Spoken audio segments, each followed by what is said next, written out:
Hey guys, welcome back to the channel. This is Hrithik और आप देख रहे हैं ड्यू कॉमर्स। आज की वीडियो बहुत ही ज़्यादा इंपॉर्टेंट होने वाली है। इसके अंदर हम मैक्रो इकोनॉमिक्स को पूरा कवर कर देंगे for DU M com entrance exam. तो आज की इस वीडियो के अंदर जो हम टॉपिक्स करने वाले हैं वो अभी आपके स्क्रीन के ऊपर आएंगे। उससे पहले मैं आपको बता दूं कि आप लोगों के पास अभी नोटबुक और पेन नहीं है तो जाके लेके आओ, क्योंकि ये बहुत बड़ी वीडियो होने वाली है और इस वीडियो से आपके बहुत ज़्यादा कंसेप्ट क्लियर हो जाएंगे। सबसे ज़्यादा नॉलेजेबल वीडियो होने वाली है ये वाली, और इसके अंदर हम most of the topics cover कर देंगे। सारे ही टॉपिक्स कवर कर देंगे मैक्रो इकोनॉमिक्स के। आपके मोस्ट ऑफ द क्वेश्चंस जो मैक्रो इकोनॉमिक्स से बनते हैं वो भी सारे इस वीडियो को देखने के बाद कवर हो जाएंगे। अगर आप एग्जाम से पहले भी इस वीडियो को एक बार देख के जाओगे तो मोस्ट ऑफ द क्वेश्चंस आपके कवर हो जाएंगे। सो अगर चैनल को सब्सक्राइब नहीं किया तो सब्सक्राइब कर दो जाकर, और हम शुरू करते हैं आज की video macro economics in just one video.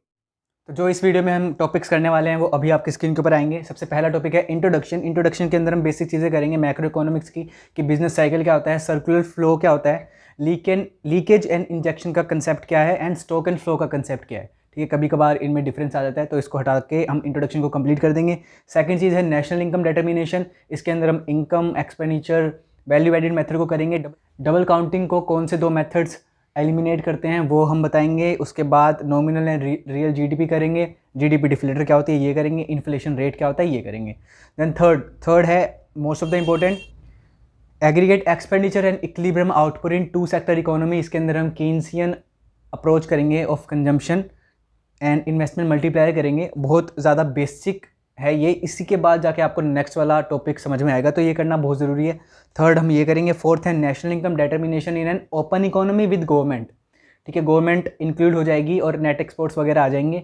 उसके बाद हम करेंगे इसी के अंदर गवर्नमेंट की और गवर्नमेंट की फिजिकल पॉलिसी, और डिस्पोजेबल इनकम क्या होती है, इक्विलिब्रियम आउटपुट कैसे निकलता है, एंड सबसे मोस्ट इंपॉर्टेंट टॉपिक है इसके अंदर government spending multiplier, tax multiplier and balance budget multiplier. ये तीनों मल्टीप्लायर बहुत ज़्यादा इंपॉर्टेंट मल्टीप्लायर हैं। इस वीडियो को देखने के बाद आपके ये तीनों कंसेप्ट इजीली आपको समझ आ जाएगा, और मतलब आपके हर एक जो यहाँ से क्वेश्चन बन रहे होंगे वो इजीली हो जाएंगे आपसे। नेक्स्ट टॉपिक हम करेंगे very most important topic, money. Money के मेजरमेंट क्या है, मनी के फंक्शंस क्या है, हाउ बैंक्स क्रिएट मनी, ठीक है, एलएलआर वगैरह ये सारी चीज़ें, how RBI creates money supply in the economy, मतलब how it controls money supply in an economy. ठीक है, next and most of the important जो कि है money demand and the equilibrium interest rate. ठीक है, ये हम करेंगे। इसके अंदर आता है कि मोटिव्स टू डिमांड मनी क्या है। ठीक है, तीन तरह के मोटिव होते हैं, ट्रांजैक्शन, स्पेक्युलेटिव, प्रिकॉशनरी, ये हम जानेंगे। उसी के बाद उसी के अंदर आता है कि लिक्विडिटी प्रेफरेंस थ्योरी क्या है। ठीक है, ये हम करेंगे। ये बीकॉम के अंदर नहीं था, आपको इस वीडियो के देखने से आपको समझ में आ जाएगा क्या सीन है। इक्विलिब्रियम इंटरेस्ट रेट करेंगे। ठीक है, अगर मनी डिमांड में और मनी सप्लाई में चेंज आ रहा है तो वो कैसे इफेक्ट कर रहा है इंटरेस्ट रेट को, वो करेंगे। देन इसके अंदर लास्ट टॉपिक करेंगे ISLM मॉडल।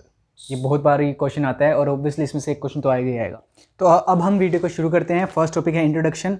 इसके अंदर मैं बताता हूँ सबसे पहले कि रिसेशन क्या होता है। रिसेशन का मतलब है कि decline in aggregate output of the economy generally for 2 years. ठीक है, 2 ईयर्स के लिए डिक्लाइन कर जाना किसका, आउटपुट का, एग्रीगेट आउटपुट का। डिप्रेशन क्या होता है, मतलब कि ज़्यादा सालों के लिए रिसेशन। ठीक है, ये होता है डिप्रेशन। और अब बिजनेस साइकिल के बारे में बताता हूँ मैं। एक छोटी सा डायग्राम आपके स्क्रीन के ऊपर अभी आ जाएगा।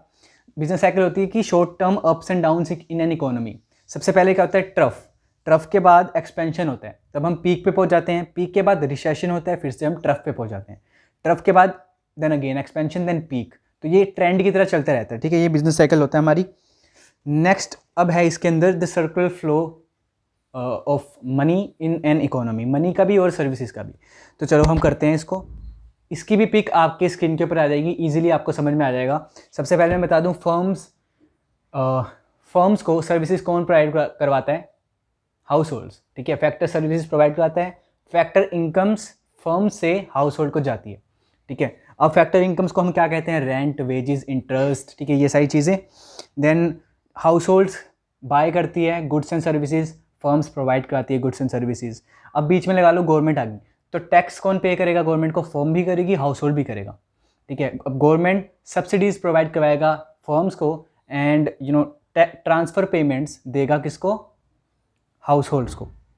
ठीक है, अब लगा लो कि रेस्ट ऑफ द वर्ल्ड आ गया, तो रेस्ट ऑफ द वर्ल्ड में क्या आएगा, एक्सपोर्ट्स एंड इंपोर्ट्स का चीज़ें आ जाएगी। ठीक है, ये छोटी मोटी चीज़ें हम 12th से हमको आती है, तो इस पर ज़्यादा टाइम वेस्ट नहीं करेंगे। नेक्स्ट बढ़ते हैं हम, इंजेक्शन और लीकेज क्या होते हैं। इंजेक्शन का मतलब सर्कुलर फ्लो के अंदर इंजेक्ट करना, किसको, मनी को। लीकेज का मतलब सर्कुलर फ्लो में से निकालना, ठीक है, किसको, मनी को। तो ये कैसे निकलती है, अब इंजेक्ट कैसे होएगा सर्कुलर फ्लो के अंदर। अब हम एक्सपोर्ट कर रहे हैं तो मनी आएगी, रुपए आएंगे सर्कुलर फ्लो के अंदर, तो एक एक्सपोर्ट क्या हो गया, इंजेक्शन हो गया। ठीक है, एग्जाम्पल ऑफ एन इंजेक्शन। अब एक लीकेज क्या है, आउटफ्लो कैसे होगा, सर्कुलर फ्लो ऑफ मनी में से अगर हम सेव कर लेंगे कुछ चीज़, ठीक है, सेव करने से वो मनी वहाँ से निकल जाएगा सर्कुलर फ्लो से। ये एग्जांपल दे रहा हूँ मैं लीकेज और इंजेक्शन के।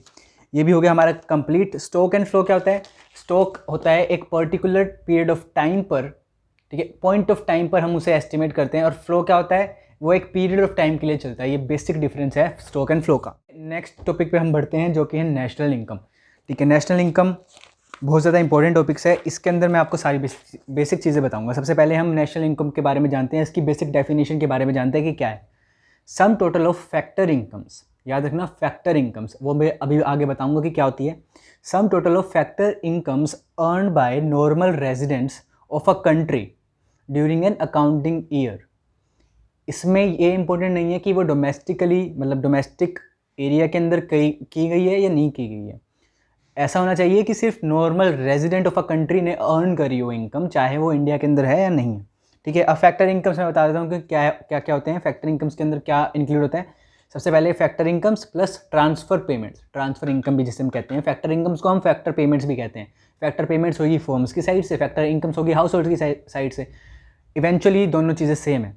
ठीक है, तो फैक्टर इनकम के अंदर factor income plus factor payments include होती है, फैक्टर ट्रांसफर पेमेंट्स। ठीक है, पर जीडीपी को कैलकुलेट करने में, नेशनल इनकम को कैलकुलेट करने में हम ट्रांसफ़र इनकम्स को कंसीडर नहीं करते हैं, ये याद रखना है, इसको हटा दो। अब फैक्टर इनकम्स क्या होती है, जैसे कि रेंट, वेजेस, प्रॉफिट्स, इंटरेस्ट, ये सारी चीज़ें कौन प्रोवाइड करवाता है, प्रोड्यूसर्स टू हाउस होल्ड्स।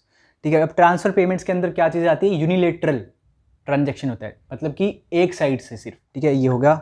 अब डोमेस्टिक इनकम क्या होती है, ये हमने नेशनल इनकम पढ़ लिया। अब डोमेस्टिक इनकम क्या होती है, sum total of factor incomes earn by normal resident as well as non resident of a country which is generated in the domestic territory of a country. ठीक है, जैसे India के अंदर है, तो इंडिया के अंदर जितने भी लोग हैं उन्होंने कमाया है, जो भी फैक्टर इनकम कमाई है वो डोमेस्टिक इनकम कहलाएगी। ठीक है, अब नेशनल इनकम पर जाने के लिए डोमेस्टिक इनकम से हमें क्या करना होता है, प्लस करना होता है net factor income from abroad.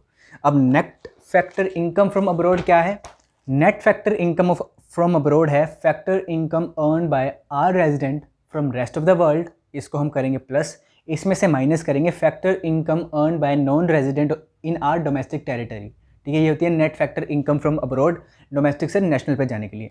अब हम इसमें ज़्यादा टाइम वेस्ट नहीं करेंगे, अब हम डायरेक्टली बढ़ते हैं methods to calculate the national income. सबसे पहले है वैल्यू एडिड मेथड। ठीक है, इसे हम कहते हैं आउटपुट मेथड भी, प्रोडक्ट मेथड भी कहते हैं। ठीक है, वैल्यू एडिड मेथड से हमारा निकलता है market value of all final goods and services produce in an accounting year. ठीक है, वैल्यू एडिशन के अंदर ये चीज़ होती है कि value of output minus intermediate consumption होता है। ठीक है, उसमें सिर्फ फाइनल चीज़ें इंक्लूड की जाती है। Production leads to value addition, this is measured as the difference between value of output minus intermediate consumption. अब वैल्यू एडिड मेथड से क्या निकलेगा, जीडीपी एमपी, ये याद रखना, कहीं पे नोट्स बना लो, क्या निकलेगा, GDP MP, gross domestic product at market price. अब इससे हमें कहाँ जाना होता है, नेशनल इनकम पर, और नेशनल इनकम क्या होती है, NNPFC, net national product at factor cost. अब जीडीपी एमपी से NNPFC पे जाना है, तो सबसे पहले हम कहाँ जाएंगे, NDPFC कर देंगे, ग्रोस से नेट पे जाएंगे। ग्रोस पे नेट पे जाने के लिए हमें माइनस करना होगा डेप्रिसिएशन। ठीक है, हम कहाँ पहुँच जाएंगे, NDPMP पर। ठीक है, उसके बाद हम MP से FC पे जाएंगे। MP से FC पे जाने के लिए हमें क्या करना पड़ता है, माइनस नेट इनडायरेक्ट टैक्सेस।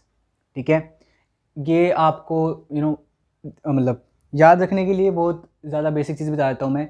जहाँ पे MP आ गया मार्केट प्राइस, तो वहाँ पे समझ लो कि गवर्नमेंट इंक्लूड होगी। अब फैक्टर कॉस्ट पे आ गए हम, FC पे आ गए, तो हम वहाँ समझ लो कि कोई गवर्नमेंट का रोल ही नहीं है। तो FC से MP पे जाने के लिए क्या करना होगा, गवर्नमेंट आ गई तो क्या करना होगा, प्लस नेट इनडायरेक्ट टैक्सेस। अब MP से FC पे जाने के लिए गवर्नमेंट चली गई तो हमें क्या करना होगा, बेसिक चीज़ें बता रहा हूँ, ये मेरा चीज़ है याद रखने की। तो MP से FC पे जाने के लिए क्या होगा, माइनस इनडायरेक्ट टैक्सेस, ठीक है। तो अब हम यहाँ पे क्या करेंगे, NDP MP पे थे हम, NDP FC पे जा रहे हैं, MP से FC पे जा रहे हैं तो क्या करेंगे, माइनस इनडायरेक्ट टैक्सेस, ठीक है। NDP FC पे अब हम पहुँच गए हैं, अब हमें कहाँ पे जाना है, फाइनल स्टेप हमारा क्या है, NNP FC। तो NDP FC से NNP FC पे जाने के लिए हमें क्या करना होगा, डोमेस्टिक से नेशनल पे जाने के लिए हमें क्या करना होगा, net factor income from abroad को क्या करना पड़ेगा, प्लस करना पड़ेगा, ऐड करना होगा, ठीक है। और net factor income from abroad में क्या चीज़ आती है, दो चीज़ आती है, factor incomes earn by our resident from rest of the world and factor incomes earn by normal non resident in our domestic territory of a country, ठीक है। ये हो गया कंप्लीट, हमारा वैल्यू एडिशन मेथड कंप्लीट हो गया। याद रखने से क्या निकल के आता है, GDP MP, दो चीज़ें हैं, GDP MP दो मेथड से निकल के आएगी, एक मेथड से निकल के आएगा क्या, NDP FC। ये याद रखने मैं आपको बता दूंगा आगे, याद रखना पिछली बार भी ये क्वेश्चन आया था तो इजीली हो जाएगा हमारा अब, ठीक है। नेक्स्ट है प्रॉब्लम ऑफ डबल काउंटिंग। इसका मतलब क्या होता है, हम इंटरमीडिएट कंजम्पशन वाली चीज़ें भी ले लेते हैं, बट ऐसा नहीं होता है। GDP फाइंड आउट करने के लिए हमें सिर्फ फाइनल आउटपुट की चीज़ें ही लेनी होती है, ठीक है। अब इसको प्रॉब्लम ऑफ डबल काउंटिंग को दो मेथड हटाते हैं, जो कि है फाइनल आउटपुट मेथड, सेकंड है वैल्यू, ये वाला मेथड जो अभी हमने किया, वैल्यू एडिड मेथड, ठीक है। फाइनल आउटपुट, वैल्यू एडिड, ये दो चीज़ें हैं। एक MCQ आया था प्रीवियस ईयर क्वेश्चंस के अंदर, तो याद रखना है हमें डबल काउंटिंग को कौन से दो मेथड हटाते हैं, first is final output, second is value added method. Next हम करते हैं इनकम अप्रोच, इनकम मेथड, ठीक है। इनकम मेथड से हमें समझ में आ रहा है कि जो GDP निकलेगी, जो मतलब कि हम फाइंड आउट करेंगे, कैसे फाइंड आउट करेंगे, मेजरिंग द इनकम, जैसे कि wages, rent, interest, profits received by all factors of production in producing final goods and services, ठीक है। तो इसके अंदर कौन सी चीज़ें इंक्लूड होती है, देखो सबसे पहले फैक्टर इनकम्स के अंदर कौन सी चीज़ें इंक्लूड होती है मैं बता देता हूँ, लिख लेना कहीं पे। सबसे पहला है compensation of employees, wage, salaries, various supplements etcetera. Proprietors income, business से जो इनकम आती है, proprietors income. Rental income, rent वगैरह। Corporate profit, then net interest, indirect taxes minus subsidies, ये गवर्नमेंट की चीज़ है। Then net business transfer payments, then surplus of government enterprises, ठीक है। ये सारी चीज़ें आप लिख लेना। इन्हीं चीज़ों से इनकम हम क्लब करते हैं, तब जाके मिलती है, तब जाके क्या निकलता है हमारा, NDP FC। ये याद रखना है। वैल्यू एडिशन मेथड में क्या था, GDP MP, इनकम अप्रोच में क्या है, NDP FC, NDP at FC। अगर हम सारी इनकम को प्लस कर देंगे तो क्या निकलेगा, NDP FC। अब NDP FC से हमें कहाँ जाना होता है, NDP FC से हमें नेशनल इनकम पे जाना होता है। नेशनल इनकम क्या है, NNP FC। तो NDP FC पे तो हम है ही, तो हमें कहाँ जाना है, NNP FC पे, D से N पे जाना है, डोमेस्टिक से नेशनल पे। तो क्या करना पड़ेगा, plus net factor income from abroad. ये भी इजी था, इजीली हो गया, इसको हटाओ। Next is expenditure method. इससे क्या निकलेगा, GDP MP। वैल्यू एडिशन से एक्सपेंडिचर से क्या निकलता है, GDP at MP। इनकम से ही सिर्फ क्या निकलेगा, NDP at FC। अब सारे एक्सपेंडिचर है, एक्सपेंडिचर यानी कि consumption expenditure, investment expenditure, government का एक्सपेंडिचर, ठीक है। वही चीज़ जो AE इक्वल्स टू करके हम लिखते थे, C + I + G plus net exports, ठीक है। ये सारी चीज़ें हैं। इससे हमारा क्या निकलेगा, GDP at MP। GDP MP निकलेगा, ठीक है। और इससे हमें कहाँ जाना है, GDP MP से हमें जाना है NNP FC पे। तो आप इजीली जा सकते हो, आपको समझ में आ गया था कि G से N पे जाने के लिए माइनस करना होगा डेप्रिसिएशन, देन डोमेस्टिक से नेशनल पे जाने के लिए क्या करना पड़ेगा, plus net factor income from abroad, PP पे तो है ही हम। FC से MP से FC पे जाने के लिए क्या करना पड़ेगा, माइनस, गवर्नमेंट हट रही है, ठीक है, माइनस नेट इनडायरेक्ट टैक्सेस, ठीक है। ये हो गया हमारा expenditure approach. Then disposable income क्या होती है, income of households after taxes minus after net taxes, ठीक है। तो मतलब कि डिस्पोजेबल इनकम क्या होगी, income minus net taxes. Next है हमारा nominal and real GDP। Nominal GDP किसे कहते हैं हम, market value of all final goods and services produce within domestic country, sorry domestic territory of a country, ठीक है। नॉमिनल GDP हम किस पे फाइंड आउट करते हैं, करंट प्राइजेस पे, और जो रियल GDP होती है वो बेस प्राइजेस पे, ठीक है, बेस ईयर के। अब जो नॉमिनल GDP है वो किससे इफेक्ट कर मतलब हो सकती है, अगर चेंज आए प्राइस में या फिर क्वांटिटी, दोनों में भी चेंज आए ना तो भी नॉमिनल जो होती है वो इफेक्ट कर जाती है नॉमिनल जीडीपी, और जो रियल जीडीपी होती है वो सिर्फ क्वांटिटी के चेंज होने से ही क्या करती है, इफेक्ट होती है, मतलब चेंज होती है। क्यों? क्योंकि उसके अंदर रियल जीडीपी के अंदर एक ईयर हमारा बेस ईयर होता है और वही सालों साल चलते हैं, ठीक है। मतलब पी जो होता है P1 is are base year, तो P1 ही चलता रहेगा। P1 into quantity of year 3 Q3 quantity of year 4, ये सारी चीज़ें, ठीक है। तो रियल जीडीपी के अंदर हमें याद रखना है कि बेस ईयर होता है, ठीक है। अब इसका फॉर्मूला जो इजी है वो बता देता हूँ। नॉमिनल का क्या है, equals to nominal GDP equals to real GDP into price index upon में 100। प्राइस इंडेक्स को हम क्या कहते हैं, जीडीपी डिफ्लेटर। और जीडीपी डिफ्लेटर कैसे निकलता है, नॉमिनल जीडीपी अपॉन में रियल जीडीपी इंटू 100, ठीक है। ये डन हो गया। अब रियल जीडीपी का फॉर्मूला कैसे निकलेगा, वो नॉमिनल जीडीपी से आप इजीली निकाल सकते हो कि नॉमिनल जीडीपी अपॉन में प्राइस इंडेक्स या फिर जीडीपी डिफ्लेटर इनटू में 100, ठीक है। रियल जीडीपी हो गया, नॉमिनल जीडीपी हो गया, हटा दो इसको। इन्फ्लेशन रेट पे आते हैं हम। इन्फ्लेशन रेट कैसे निकलता है, price index of current year, ठीक है, minus price index of previous year divided by price index of previous year, ठीक है। ये इसका प्राइस इंडेक्स को क्या कहते हैं हम, जीडीपी डिफ्लेटर, ठीक है। तो ये इजी था, फॉर्मूले है ये, इसे हमें याद रखने हैं। अब हम बढ़ते हैं थर्ड चैप्टर पे, थर्ड यूनिट पे, जो कि है नेशनल इनकम को फाइंड आउट करना, एग्रीगेट एक्सपेंडिचर को देखना, इक्विलिब्रियम आउटपुट को देखना in an two sector economy. और इसके अंदर हम करेंगे कीनशियन अप्रोच ऑफ कंजम्पशन, ठीक है। तो सबसे पहले हम कीनीजियन थ्योरी ऑफ कंजम्पशन ही कर लेते हैं। उस बंदे ने सिर्फ 2 चीज़ें बताई थी हमें, वो 2 चीज़ें क्या हैं ये हमें याद रखने की ज़रूरत है, क्योंकि एग्जाम में पूछे जा सकते हैं। पहली चीज़ तो ये कि इनकम अगर इंक्रीज़ कर रही है तो कंजम्पशन भी इंक्रीज़ होगी, ठीक है। दूसरी मोस्ट इंपॉर्टेंट चीज़ उसने ये बताई कि कंजम्पशन इंक्रीज़ करेगी तो, but at the lower rate. Income में इंक्रीज़ हो रहा है लगा लो 20 का, तो कंजम्पशन में 10 का इंक्रीज़ आएगा, विच मीन्स कि कुछ चीज़ें हम सेव करके रखेंगे, कंजम्पशन हमारी सेम रेट से इंक्रीज़ नहीं होगी जितनी रेट से इंक्रीज़ हो रही है हमारी इनकम। कूल, ये कीनशियन थ्योरी थी ऑफ कंजम्पशन। इसको हटा दो। कंजम्पशन फंक्शन क्या बताता है, कंजम्पशन फंक्शन बताता है relationship between consumption and income, ठीक है। एक डायग्राम है, आपकी स्क्रीन के ऊपर आ जाएगा ये डायग्राम। इसमें देखो change in C and change in Y, ठीक है। So change in C upon में change in Y equals to our slope which is B which is MPC, ठीक है। ये याद रखना है हमें। तो कंजम्पशन फंक्शन क्या होता है, C equals to A plus BY, B is our slope, B equals to change in C upon में change in Y which is equals to MPC।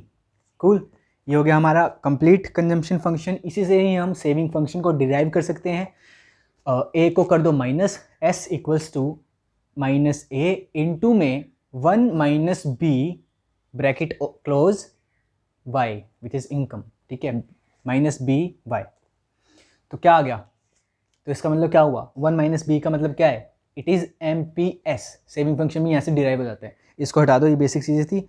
अब हम बढ़ते हैं, हाँ, MPC plus MPS equals to 1, always याद रखना, ठीक है। और MPC अगर इक्वल होगा MPS के, तो मल्टीप्लायर की वैल्यू क्या आएगी। अब मल्टीप्लायर यहाँ पे क्या होता है, 1 अपॉन MPS। मल्टीप्लायर यहाँ पे नॉर्मल इन्वेस्टमेंट मल्टीप्लायर लेके चल रहा हूँ मैं, ठीक है, 1 अपॉन MPS। तो अगर MPC और MPS इक्वल हैं, विच मीन्स कब इक्वल हो सकते हैं, वो 0.5 पे ही इक्वल हो सकते हैं, क्योंकि उन दोनों को मिलाकर क्या बनता है, 1। तो 0.5 1 अपॉन 0.5 क्या देगा, क्या होगा, वैल्यू क्या होगी, वैल्यू इज 2, ठीक है। ये हमें ध्यान रखना है। नेक्स्ट अब हम आ जाते हैं एग्रीगेट एक्सपेंडिचर पे। AE क्या होता है, in two sector economy AE is C plus I, ठीक है, consumption expenditure and investment expenditure. अगर हम ओपन इकोनॉमी में होते तो C plus I plus G होता गवर्नमेंट स्पेंडिंग, ठीक है, प्लस नेट एक्सपोर्ट्स, ठीक है, ये हो जाता। बट अभी हम टू सेक्टर इकोनॉमी में है, तो AE equals to C plus I, ठीक है।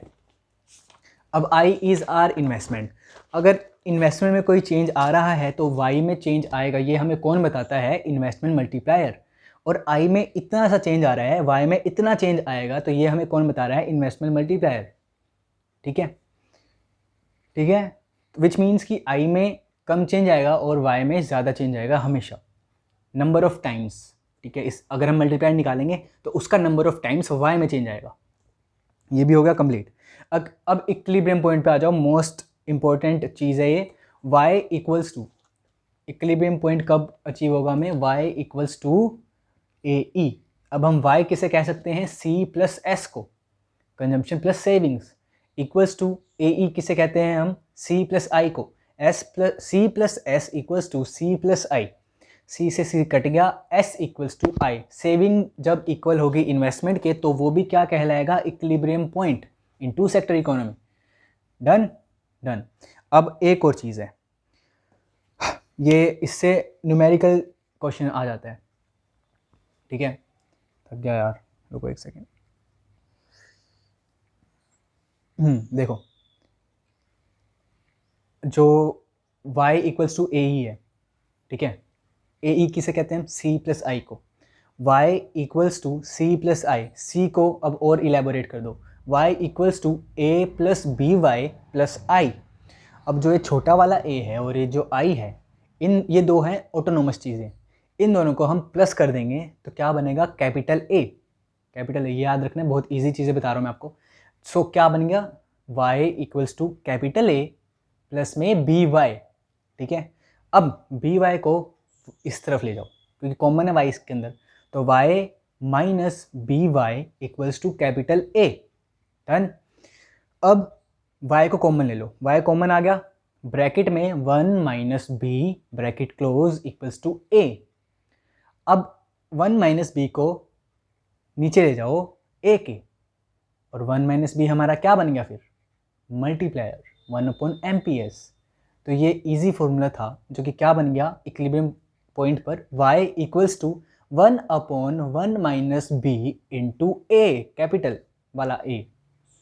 समझ गए। तो आप इजीली अब इस फॉर्मूले से, इस इक्वेशन से इजीली निकाल सकते हो चेंज, ठीक है, या कुछ भी निकाल सकते हो। अगर चेंज आ रहा है इन्वेस्टमेंट के अंदर या फिर ओल्ड दी हुई है हमारी इनकम, तो इक्विलिब्रियम चीज़ें आप इजीली निकाल सकते हो इस फॉर्मूले से, ठीक है। अब नेक्स्ट जो है हमारा इन्वेस्टमेंट मल्टीप्लायर भी हो गया। एक क्वेश्चन मैं आपको देता हूँ, वो जल्दी से आप अभी करो सॉल्व, ठीक है, समझ में आ जाएगा कि आपको भी आया है या नहीं आया। देखो, suppose y equals to 100 plus 0.80y plus 50, find equilibrium income या फिर आउटपुट, ठीक है। उसके बाद also represent the change if investment increased to 100, 50 से 100 हो रही है वो, and find the new equilibrium, ठीक है। ये क्वेश्चन है, ये सोल्व करो, ठीक है। 5 मिनट का टाइम मैं दे रहा हूँ आपको, इतने मैं भी रेस्ट ले लेता हूँ।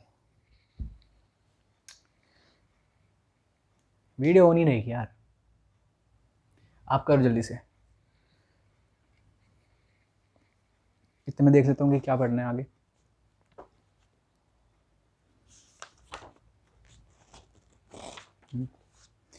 ये क्वेश्चन कंप्लीट करने के बाद आपका ये वाला चैप्टर कंप्लीट हो जाएगा। फिर हम बढ़ते हैं ओपन इकोनॉमी पे। होपफुली आपने क्वेश्चन कर लिया होगा, नहीं किया होगा तो पॉज करके कर लो एक बारी। तो अब आपने क्वेश्चन कर लिया होगा, ठीक है, अगर मेरे को पॉज किया होगा पहले तो अब हम बढ़ते हैं फोर्थ टॉपिक पे, जो कि है इक्विलिब्रियम चीज़ें इन एन ओपन इकोनॉमी, ठीक है। इसके अंदर गवर्नमेंट भी इंक्लूड है। तो सबसे पहले फिजिकल पॉलिसी क्या होती है गवर्नमेंट की, government spending and tax behaviour, ठीक है। अब एक फ्लो चार्ट सा है, ये आपके स्क्रीन के ऊपर अभी आ रहा होगा। देखो इसके अंदर क्या है, फर्म से जा रही है एग्रीगेट इनकम, हाउस होल्ड को जा रही है, इसमें से नेट टैक्सेस निकल रहे हैं, जिसकी वजह से वो क्या बन रही है, डिस्पोजेबल इनकम। तो हाउस होल्ड को क्या पहुंच रही है, डिस्पोजेबल इनकम, ठीक है। अब यही सारे बंदे क्या करते हैं, एग्रीगेट एक्सपेंडिचर करते हैं। जैसे कि आई कौन करता है, हमारा फर्म, सी कौन करती है, हमारी हाउस होल्ड कंजम्पशन एक्सपेंडिचर, जो जी है government spending expenditure, government expenditure, वो कौन करता है, जी हमारा गवर्नमेंट, ठीक है। ये सारी चीज़ें आपको समझ में आ गई इजीली अब। तो इसके अंदर जब भी कोई इक्विलिब्रियम चीज़ आएगी, जैसे कि y equals to C plus I plus G, ये सारी चीज़ आएगी, तो उसमें हमें ध्यान रखना है, जो c है हमारा a प्लस बी वाई, वहाँ पर आ जाएगा a plus B y d, ठीक है, वाई डी, जब गवर्नमेंट भी इंक्लूड है हमारा, वाई डी मतलब कि डिस्पोजेबल इनकम, ये याद रखना है। टैक्स माइनस कर देने हैं हमारी इनकम में से, ठीक है। टू सेक्टर इकोनॉमी में इक्विलिब्रियम कंडीशन क्या थी, y equals to C plus I. अब इसमें कौन सी है, 4 सेक्टर इकोनॉमी में, I mean open economy with government, A E equals to C plus I plus G plus net exports. ठीक है, अब इसे हम पुट कर सकते हैं y equals to A E. अब y क्या है in 4 sector economy in open sector, y equals to C plus S, ये तो हमने पहले जान लिया था, plus T, C plus S plus T, T is are taxes, equals to A E क्या है सी प्लस आई प्लस जी। ठीक है, तो फाइनल चीज़ क्या बनेगी, सी से सी कट गया, S plus T savings plus taxes equals to G plus I. ठीक है, जी प्लस आई, तो ये हमारा इक्विलिब्रियम कंडीशन बन गई है।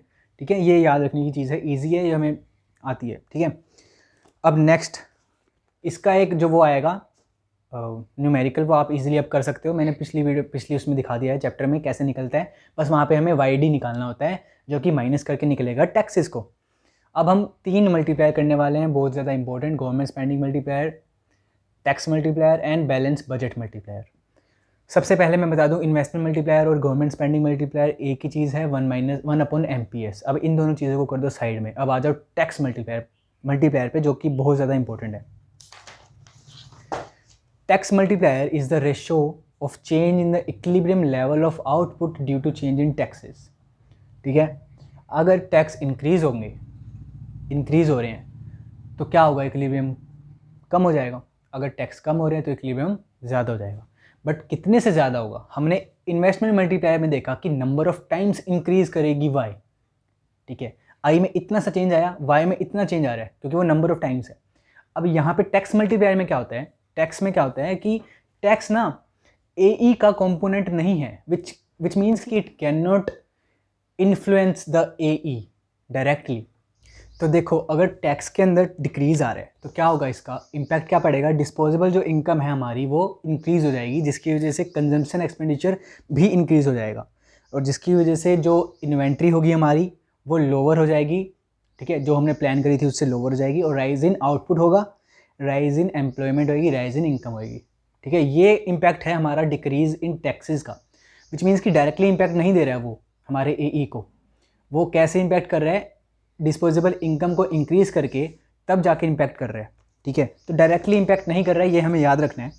देखो, government spending has a direct impact on economy's total spending because it is the component of planned aggregate expenditure, AE जिसे हम कहते हैं। ठीक है, when taxes are cut there is no direct impact on spending. ठीक है, spending पर direct impact नहीं पड़ता है जब टैक्स कट होते हैं। Taxes impacts house holds disposable income which influences house holds consumption. ठीक है, इसका मतलब क्या है कि टैक्स में जितना चेंज आएगा वो जो हमारी कंजम्पशन है, जो हमारी AE है, वो हम उसको MPC टाइम्स ही इन्फ्लुएंस कर सकता है। ये इंपॉर्टेंट चीज़ है याद रखने की, MPC टाइम्स, विच मीन्स कि टैक्स में जितना चेंज इनटू MPC टाइम्स, ठीक है, उतना ही करेगा वो। जैसे कि एग्जांपल देता हूँ मैं आपको, The MPC tells us about how much consumption spending changes when disposable income changes. ठीक है, MPC हमें यही बताता है।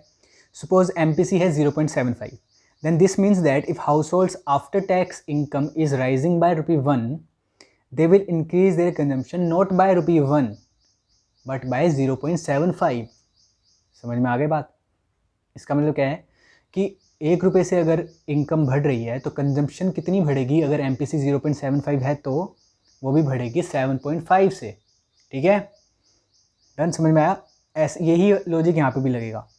When taxes are cut, the initial increase in AE is not the कि जितना टैक्स बढ़ रहा है उतना ही आएगा।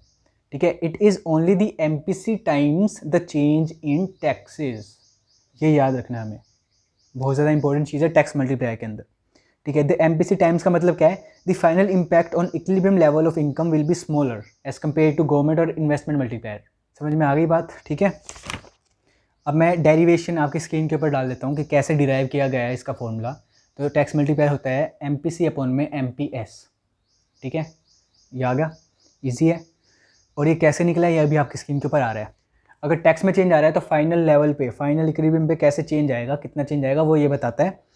देखो, अब जो चेंज इन टैक्स है वो क्या है हमारा, because the initial change in AE caused by a tax change of change in T is MPC times change in taxes, ठीक है। तो इसे क्या कहलाएंगे हम, माइनस चेंज इन टी, क्योंकि ये नेगेटिव मल्टीप्लायर है हमारा, इसे ये भी ध्यान रखना, नेगेटिव मल्टीप्लायर टैक्स मल्टीप्लायर कहलाता है। इनटू में MPC है, चेंज इन टी इनटू में MPC, ये क्या होगा, नंबर ऑफ चेंज इन जो इक्विलिब्रियम आउटपुट आएगा वो MPC times change in T आएगा, ठीक है। इनटू में 1/MPS, तो इसको हम कर करके जो आएगा वो MPC अपॉन में MPS आएगा, ये आप इजी समझ सकते हो। A tax cut will cause an increase in consumption expenditure and output, and a tax increase will cause a reduction in consumption expenditure and output. That's why tax multiplier is called negative multiplier. Tax multiplier यहाँ पे हो गया हमारा cover. अब बढ़ते हैं balance budget multiplier पे। Balance budget multiplier क्या होता है, जैसे कि जब भी गवर्नमेंट में और टैक्स में इक्वल चेंज आ रहा हो, गवर्नमेंट स्पेंडिंग इक्वली बढ़ रही हो, 40 की बढ़ रही लगा लो, और टी भी हमारा 40 का इंक्रीज़ कर रहा हो, तो क्या इम्पैक्ट आएगा हमारा on the equilibrium. Balance budget multiplier होता है 1, ठीक है, विच मीन्स कि सेम चेंज आएगा। अगर 40 का चेंज आ रहा है, 40 से इंक्रीज़ कर रही है गवर्नमेंट स्पेंडिंग, 40 से इंक्रीज़ कर रहा है टैक्स, तो 40 का ही चेंज आएगा इन द इक्विलिब्रियम आउटपुट। इसकी डेरिवेशन, चलो मैं इसकी डेरिवेशन करवा ही देता हूँ। बैलेंस बजट मल्टीप्लायर के अंदर गवर्नमेंट मल्टीप्लायर है और टैक्स मल्टीप्लायर है। गवर्नमेंट मल्टीप्लायर क्या था, 1/MPS प्लस, और वो अपना टैक्स मल्टीप्लायर क्या था, MPC अपॉन में MPS माइनस MPC अपॉन में MPS, ठीक है। अब इसको प्लस करेंगे हम तो क्या आएगा, MPS हमारा बेस का सेम है, तो MPS आ जाएगा हमारा डिनोमिनेटर, ऊपर आएगा 1 माइनस MPC। 1 माइनस MPC क्या होता है, MPS, तो MPS अपॉन में MPS क्या होगा, 1। बैलेंस बजट मल्टीप्लायर भी यहाँ पे हो गया हमारा ख़त्म। तो गाइस 5 मिनट का ब्रेक ले लिया था, फिर से हम शुरू करते हैं। तो कहाँ थे हम, 4th यूनिट हमारी कंप्लीट हो चुकी है। अब हम बढ़ते हैं 5th यूनिट पे, जो कि है हमारी मनी की यूनिट। ये भी बहुत ज़्यादा इम्पोर्टेंट टॉपिक है। इसके ड्रॉबैक्स वगैरह हम नहीं करते हैं, इसकी जो सीधा हम मेजरमेंट में बढ़ते हैं। सबसे पहले फंक्शंस करते हैं, ठीक है। फंक्शंस क्या है मनी के, प्राइमरी फंक्शंस क्या है, it is a medium of exchange. Second primary function is measure of value. ये जो primary, secondary and contingent function है, ये किसने दिया था, किनली ने दिया था, KINLY, किनली ने, ठीक है। जो सेकेंडरी फंक्शंस हैं वो है store of value, transfer of value and standard of deferred payments. Standard of deferred payments का मतलब उधार का सिस्टम, ठीक है। अदर कॉन्टिंजेंट फंक्शन है स्टेबिलिटी ऑफ इकोनॉमी और increase the pace of GDP growth, ठीक है। छोटी मोटी चीज़ थी, बता दी है, इसको ज़्यादा ध्यान रखने की ज़रूरत नहीं है। अब बढ़ते हैं हम फॉर्म्स ऑफ मनी पे। फिएट मनी क्या होता है, सबसे पहले ये बताओ। Fiat money is the legal tender money, इसे लीगल टेंडर मनी भी कहा गया है। फिएट मनी को हम कहते हैं that money which is issued by the government authority, ठीक है, which is accepted a medium of exchange by the people of our country. जो हम नॉर्मली यूज़ करते हैं वो उसे क्या कहेंगे हम, फिएट मनी। फिड्यूशरी मनी में बढ़ते हैं अब हम। फिड्यूशरी मनी का एग्जांपल है जैसे कि चेक वगैरह, ठीक है, ट्रस्ट के बेसिस पे होता है ये। Next is full bodied money, जिसकी कम्युनिटी वैल्यू होती है मनी वैल्यू के equal. Then next is credit money, जिसकी मनी वैल्यू होती है ज़्यादा, कम्युनिटी वैल्यू होती है उससे कम। Then is high powered money, high powered money. High powered money होता है sum total of currency held by the people, vault cash of commercial banks and reserve deposited by the commercial banks with the RBI। High powered money को आप याद रखना, ये पिछले सालों के पेपर में भी आया हुआ है, ठीक है। ये हो गए फॉर्म्स ऑफ मनी, ठीक है। Next is measurement of money. Broad money किसे कहा गया है, M3 को, ठीक है, ये याद रखना। M1 किसे कहा गया है, M1 के अंदर क्या इंक्लूड होता है, करेंसी हेल्ड आउटसाइड बैंक्स, ठीक है, मतलब कि लोगों के पास, plus demand deposits plus other chequable deposits, ठीक है। It is a stock measure, M1 is a stock measure, point of time पे हम मेजर कर सकते हैं उसको। देन M2 क्या होता है, it is broader then M1, ठीक है। M2 is M1 plus saving accounts and money market accounts and other near moneys. Other near moneys की जो कि सब्सिट्यूट होता है ऑफ ट्रांजैक्शन मनी, ठीक है। तो M2 में क्या आएगा, M1 plus saving deposits plus other near moneys. Next is M3 क्या होता है, it is a broader measurement of money. It is M1 plus net time deposits with commercial banks, यानी कि फिक्स डिपॉजिट्स, ठीक है। M4 क्या है, अब M4 is M3 plus total deposits with post office, other than national saving certificate, ठीक है। Total deposits with post office, ये है M4। तो हमारा मेजरमेंट ऑफ मनी भी हो गया। अब मनी कैसे क्रिएट करता है बैंक, ठीक है। अब हमने जो 12th में पढ़ा था वो था एक बैंक मनी कैसे क्रिएट करता है, ठीक है। वहाँ पे सिर्फ एक बैंक था। अब हमने बीकॉम में पढ़ा कि सेवरल बैंक्स हैं, वो कैसे मनी क्रिएट करते हैं। फॉर एग्जांपल LRR जितना होगा, LRR क्या है, banks need to keep some portion of their total deposits as reserved with the central bank, legal reserve requirement होता है ये, ठीक है। इसके अनुसार ही हम बैंक क्रिएट कर सकते हैं मनी। सो LRR कहाँ पे यूज़ होएगा, मनी मल्टीप्लायर को निकालने के लिए। Money multiplier equals to 1/LRR, ठीक है। रिजर्व रिक्वायरमेंट रेट भी हम जिसे कह सकते हैं। अब इसका एक छोटा सा एग्जांपल देता हूँ मैं, जैसे कि LRR है 20%, तो 1/20 करेंगे जब हम, तो कितना निकलेगा 5 टाइम्स। तो अगर 100 डिपॉजिट आ रहा है बैंक के अंदर, तो कितना बना सकता है टोटल डिपॉजिट्स, टोटल जो मनी होगी उसके पास कितनी होगी 500, विच मीन्स 400 का वो लोन दे सकती है, ठीक है। और 100 रुपये रिजर्व में, ठीक है। इससे ज़्यादा कुछ आता नहीं है, बस आपको LRR क्या होता है ये पता होना ज़रूरी है, और मनी मल्टीप्लायर क्या होता है ये पता होना ज़रूरी है। नेक्स्ट इज़ RBI कैसे करती है, ठीक है। सबसे पहला है रिज़र्व रिक्वायरमेंट रेशियो, वही चीज़ ये वाली कि बैंक को कुछ अमाउंट उसके पास रखना पड़ता है RBI के पास एज अ रिज़र्व, ठीक है। तो इसका ऊपर नीचे करके रिज़र्व रिक्वायरमेंट को बढ़ा के या कम करके वो मनी सप्लाई को कंट्रोल करती है। अब ये आप खुद समझो कि इंक्रीज़ करके क्या होगा, डिक्रीज़ करके क्या होगा, ठीक है। अब इसको हटा दो, रिजर्व रिक्वायरमेंट रेशियो को हटा दो। सेकंड चीज़ is the discount rate. Discount rate क्या है, the interest rate that banks pay to RBI to borrow from it, ठीक है। इट इज़ बैंक रेट या फिर discount rate. Commercial bank RBI को पे करता है उनसे लेने के लिए पैसा, ठीक है। इसको बढ़ाओगे या कम करोगे तो क्या इम्पैक्ट पड़ेगा वो आप खुद जानो, ठीक है। ईजी है। Next is open market operation. It is the sale and purchase of government securities by the RBI, ठीक है। अगर सेल कर रही है, बेच रही है मतलब कि पैसा वो खुद लेना चाह रही है, विच मीन्स कि वो निकाल रही है वहाँ से पैसा, मनी उस इकोनॉमी से। अगर वो अगर वो परचेज़ कर रही है, विच मीन्स पैसा डाल रही है इकोनॉमी में। ये हो गया ओपन मार्केट ऑपरेशन। इसके अंदर बस ये चीज़, तीनों चीज़ याद रखने की ज़रूरत है, और ज़्यादा चीज़ याद रखने की ज़रूरत नहीं है। अब बढ़ते हैं हम मोटिव्स टू डिमांड मनी। ये बहुत ज़्यादा इंपॉर्टेंट है। 3 मोटिव होते हैं, ये भी हमने बीकॉम में पढ़ा है, पहले नहीं पढ़ा था। 3 मोटिव होते हैं। सबसे पहला है ट्रांजैक्शन मनी।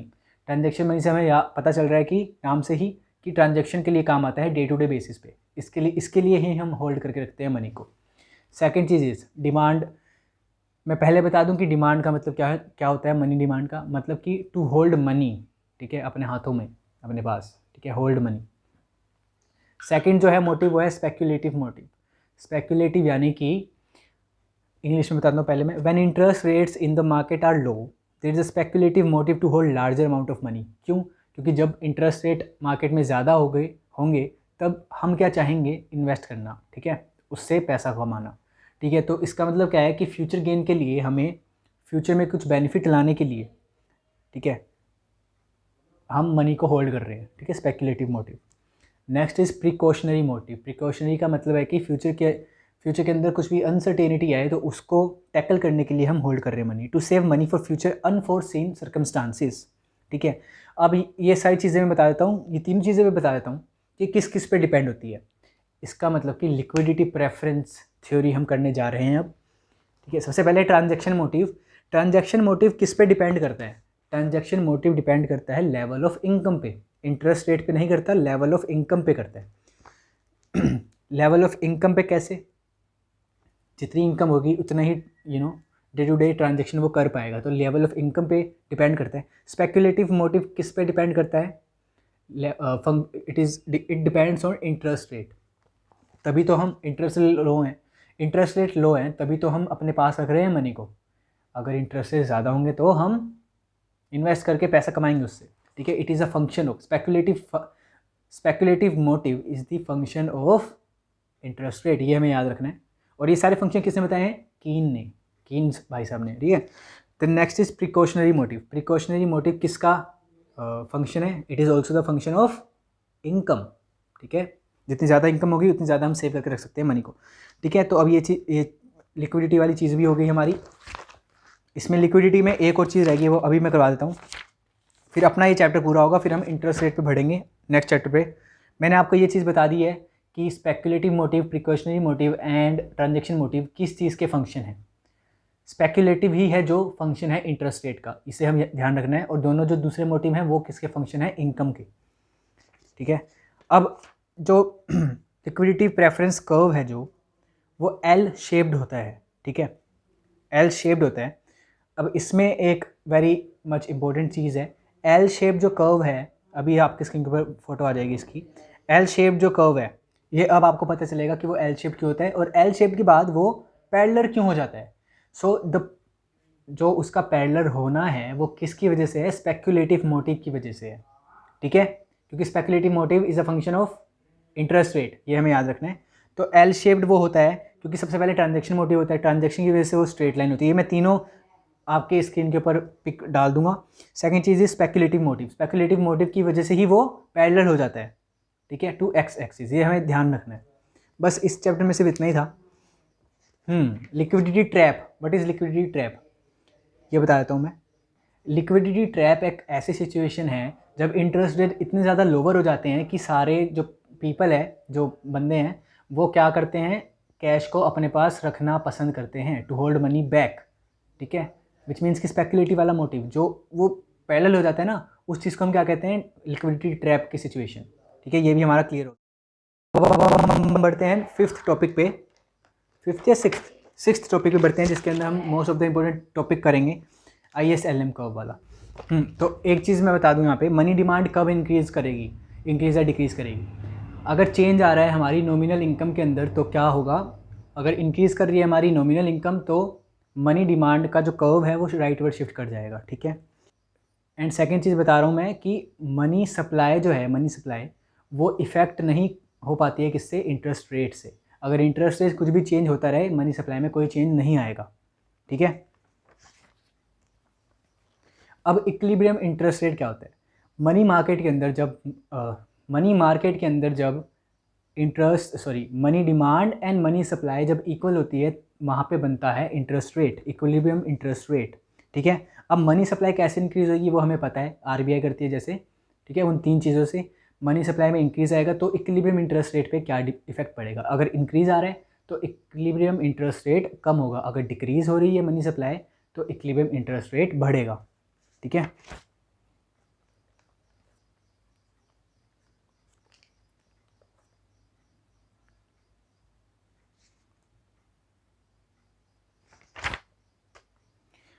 अब करते हैं हम ISLM मॉडल। सबसे पहले IS कर्व करते हैं। IS कर्व क्या होता है, IS कर्व क्या शो करता है हमें, ये इक्विलिब्रियम पॉइंट शो करता है of interest rate and aggregate output या फिर एग्रीगेट इनकम का, कहाँ, किस मार्केट के अंदर, गुड्स मार्केट के अंदर। ठीक है, अब रिलेशनशिप लिख लेना कहीं पे भी, the equilibrium value falls when R rises. ठीक है, this is because R has a negative effect on planned investment. R और I ये दोनों नेगेटिव हैं, मतलब कि नेगेटिव चलती है, अगर R बढ़ रहा है तो I कम हो रही है। I is a component of AE, समझ सकते हो। फिर R अगर बढ़ेगा I घटेगा, विच मीन्स कि I की वजह से AE टोटल एग्रीगेट एक्सपेंडिचर कम होगी, विच मीन्स कि एग्रीगेट आउटपुट हमारा डिक्रीज़ करेगा। अगर R कम होएगा I इंक्रीज़ करेगी इन्वेस्टमेंट, विच मीन्स कि AE टोटल में इंक्रीज़ करेगा, एग्रीगेट आउटपुट बढ़ेगा। ये बेसिक चीज़ थी जो आपको याद रखनी है।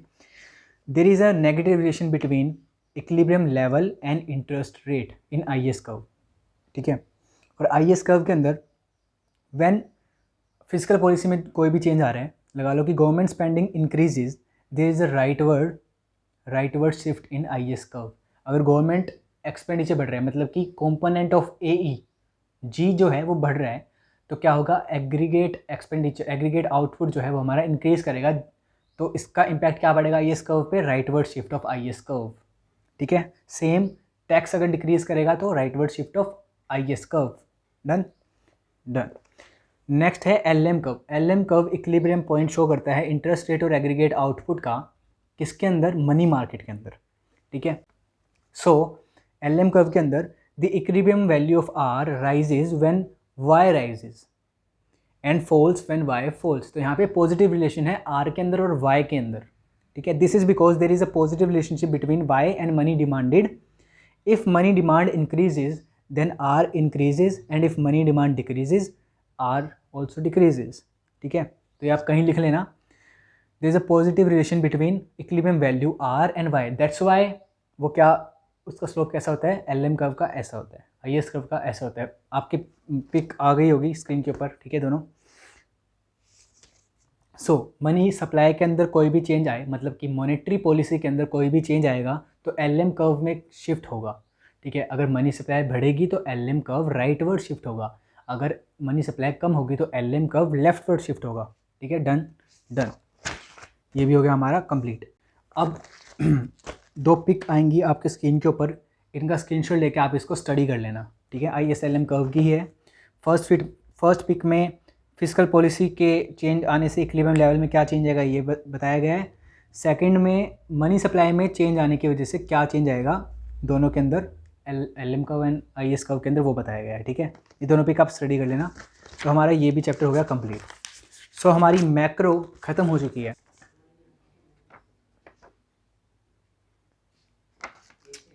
ये ट्वेल्थ क्लास का मैं ज़्यादा नहीं करवा रहा हूँ आप लोगों को, आप लोग के पास होगी किताब तो आप कर सकते हो उसके अंदर, ठीक है। बुक्स होंगी आपके पास तो वहाँ से कर सकते हो आप। सो बेसिकली हमारी मैक्रो इकोनॉमिक्स कंप्लीट हो चुकी है बीकॉम की, और आपका एमकॉम एंट्रेंस के लिए जो मैक्रो इकोनॉमिक्स है वो भी कवर हो जानी चाहिए इस वीडियो से। अगर कुछ भी डाउट है तो प्लीज़ आप मेरे को कमेंट करके जल्दी बता देना, और टेलीग्राम ज्वाइन कर लेना, वहाँ पर मैक्रो के सारे नोट्स पढ़े हैं, वहाँ से भी जाकर आप इजीली पढ़ सकते हो, ठीक है। अगर आपको वीडियो से कुछ समझ में ना आया हो तो होपफुली मैं अज्यूम कर रहा हूँ कि आप सभी को मैक्रो इकोनॉमिक्स आ गई हो, कवर हो चुकी है आपकी इस वीडियो से अब। And all the best for your preparations and all the best for your exam. Hopefully आप सबके अच्छे मार्क्स आएँ एंड सबका ही एडमिशन हो जाए। हाँ, ऐसा पॉसिबल नहीं है कि सबका हो, बट सबका ही हो जाए, ठीक है। तो मिलते हैं नेक्स्ट वीडियो के अंदर। वीडियो अच्छी लगी तो लाइक कर देना, सब्सक्राइब कर देना, शेयर कर देना, बाकी ठीक है। मिलते हैं नेक्स्ट वीडियो में।